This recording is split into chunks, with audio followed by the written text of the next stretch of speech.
Précisément de la commission chargée de l'aménagement du territoire, de l'urbanisme, de l'habitat, des infrastructures et des transports pour échanger avec elle sur tout ce qui est avancé, mais aussi sur nos projets, ce qu'on a comme projet en perspective, mais aussi notre engagement dans l'amélioration du niveau de service sur les autoroutes.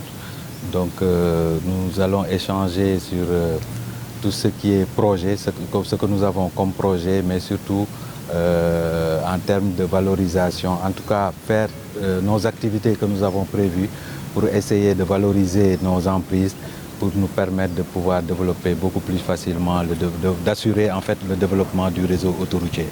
Parce que pour les autoroutes, ce qu'il faut comprendre, c'est que les autoroutes doivent servir de levier économique pour le développement du pays. Et actuellement, ADS, sa mission, une de ses missions premières, c'est d'essayer de trouver les voies et moyens pour pouvoir avoir les ressources d'abord pour pouvoir assurer le développement de ce réseau autoroutier, mais aussi à travers la valorisation de son patrimoine pour pouvoir assurer en fait ce développement. Parce que c'est important quand même pour l'État du Sénégal. Et de plus en plus, ce qu'il faut préciser, c'est que les sections d'autoroutes les plus rentables sont déjà construites ou sont en cours de construction.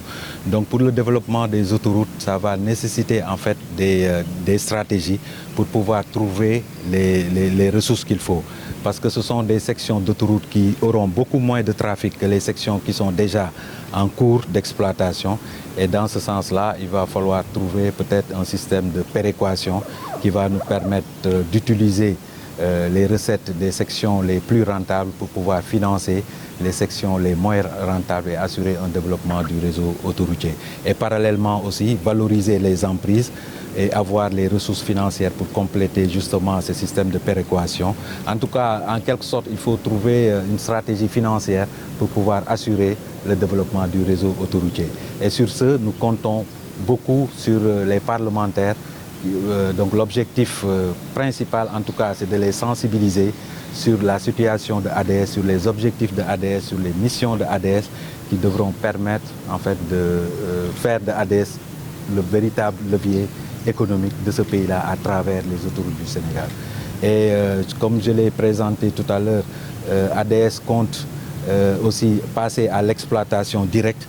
Donc on va avoir des sections d'autoroutes qui seront exploitées directement par des filiales de ADS, c'est ce qui va être une première et c'est ce qui nous va aussi nous pousser toujours dans cet élan de souveraineté de l'État du Sénégal à travers les autoroutes, parce que pour l'essentiel, les autoroutes sont entièrement, la construction est entièrement financée par l'État du Sénégal, donc c'est tout à fait normal que l'État puisse lui-même assurer l'exploitation à travers des entreprises locales ou bien des entreprises locales, mais aussi qui vont venir avec des partenaires peut-être techniques de l'étranger. Mais le plus important, c'est que c'est l'État du Sénégal qui devra assurer l'exploitation de certaines autoroutes à partir de maintenant. Alors, comme dit l'adage, il n'y a pas plus rentable qu'une autoroute. Je crois que juste cet adage justifie aujourd'hui notre présence ici au niveau des autoroutes du Sénégal. Vous le savez, la commission que j'ai l'honneur de présider a initié une nouvelle démarche qui consiste à aller directement au contact des acteurs, de ceux qui sont les bras techniques de l'État. Et depuis que nous avons commencé à le faire, nous nous rendons compte que c'est là où se trouve, en tout cas, la meilleure manière pour l'Assemblée nationale de pouvoir accompagner ces structures, de pouvoir porter des plaidoyers pour leur permettre de réaliser efficacement leur mission. Le directeur général l'a dit aujourd'hui, les questions liées aux autoroutes du Sénégal, les tronçons les plus rentables sont déjà construits. Et c'est par un système de précaution, comme il le dit, qu'on devra trouver les recettes pour pouvoir financer les autres tronçons à l'intérieur du pays.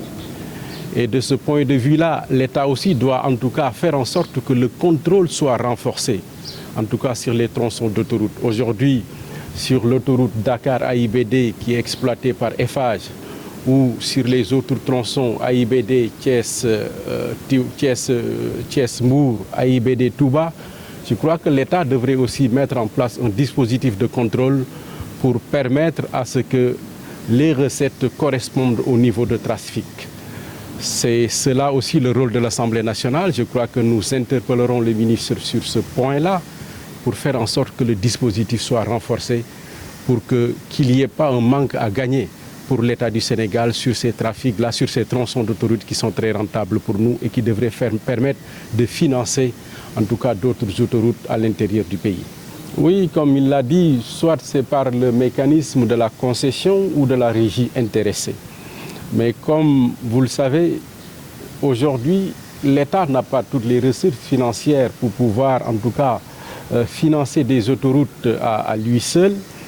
Mais le partenariat public-privé doit aussi être exploité sous forme de concession, mais aussi gagnant-gagnant. Et je crois que les autoroutes du Sénégal devraient aussi être renforcées en termes de responsabilité dans l'exploitation des autoroutes futures, mais dans les autoroutes existantes aussi, nous devons faire en sorte que l'État du Sénégal puisse jouer pleinement son rôle de contrôle pour plus de rentabilité, en tout cas au niveau des recettes, et permettre de financer d'autres tronçons au niveau du Sénégal. Et l'Assemblée nationale portera un plaidoyer dans ce sens.